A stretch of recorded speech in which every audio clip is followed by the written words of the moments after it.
chicos, ya que en el vídeo anterior hicimos este Omnitrix, ahora nos toca hacer un avión de papel. Miren, vamos a hacer un avión de papel con alas triangulares. Primero hacemos esto. No lo voy a hacer así porque me...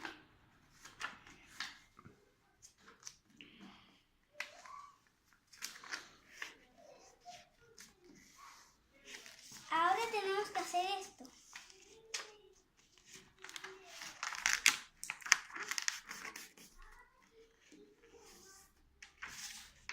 Ahora esto.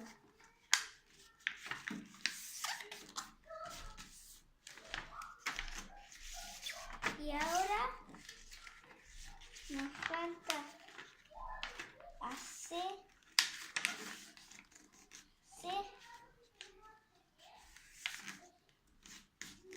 esto. Y ahora, a ver qué nos quedó. Un avión de papel.